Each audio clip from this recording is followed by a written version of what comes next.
যার ঘরে মোটামুটি এত বই, সে কি আর বইমেলায় যাবে না? আসলে বইয়ের সংখ্যা নয়, বইয়ের টানই মানুষকে মেলায় নিয়ে যায়। এবছর কন্যগড় কালীতলার বই মেলায় আমি অভীক দত্তের এই প্রেমিক বইটি কিনেছি। আসলে কি জানো তো, বই মেলায় ঘুরে বেড়ানো মানেই যে শুধু বই কেনা তা কিন্তু নয়, নতুন ভাবনা আর নতুন অনুভূতির সাথে পরিচয়। এই বছর বই মেলায় বাংলাদেশেরও বই এসেছে।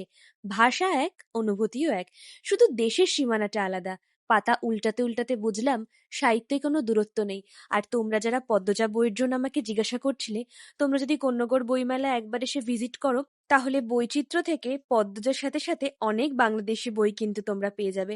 হয়তো আমাকে অনেকে বলতে পারো আমি কেন বাংলাদেশের বইয়ের কথা বলছি।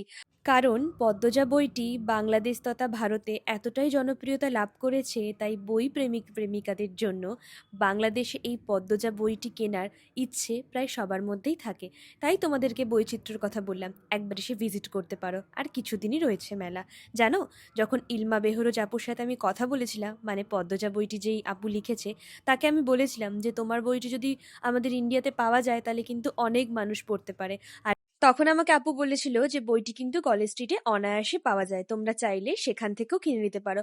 আসলে কোনো কিছুর কেনার যদি ইচ্ছে থাকে, তাহলে আমরা একটু খোঁজ নিলেই সেটা সম্পর্কে জানতে পারবো। আমি এবারে শুধু অভীক দত্তের এই প্রেমিক বইটি কিনেছি, তাছাড়া আরও দুটো বইয়ের খোঁজ করেছিলাম, তবে পাইনি। তাই অর্ডার দিয়ে আসতে হয়েছে, খুব তাড়াতাড়ি পেয়ে যাব। আর তোমরা যারা যারা এই বইমেলা সংক্রান্ত ব্লগটা দেখোনি, তোমরা চট করে গিয়ে দেখে এসো, আমি কমেন্ট বক্সে লিংক শেয়ার করে দিলাম। বইমেলা কভার করার পর তারপর আমরা দুজনে একটু খেতে চলে গিয়েছিলাম। আসলে কোন্নগরে একটা নতুন ক্যাফে ওপেন হয়েছে, যার নাম 1921। খাবার মোটামুটি ভালো। আসলে কি জানো তো, আমি লং ভ্লগেও বলেছি, কোনো ক্যাফের একটা খাবার খেয়েই সেই ক্যাফের সম্পর্কে কখনো ব্যাড এলিগেশন দিতে নেই।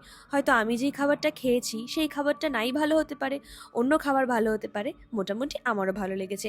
আমি এখানে নিয়েছিলাম শুধু ফিশ ফিঙ্গার, মোটামুটি ভালো লেগেছে, তবে আরও ভালো হতে পারতো। আসলে কোনো কিছু সম্পর্কে খারাপ বলার আগে একটু থেমে ভেবে বলাই ভালো, সেটা মানুষ অথবা কোনো জায়গা। তবে আজকের জন্য এইটুকু থাক। তোমাদের সাথে আমার কথা ঠিক এইভাবেই হতে থাকবে।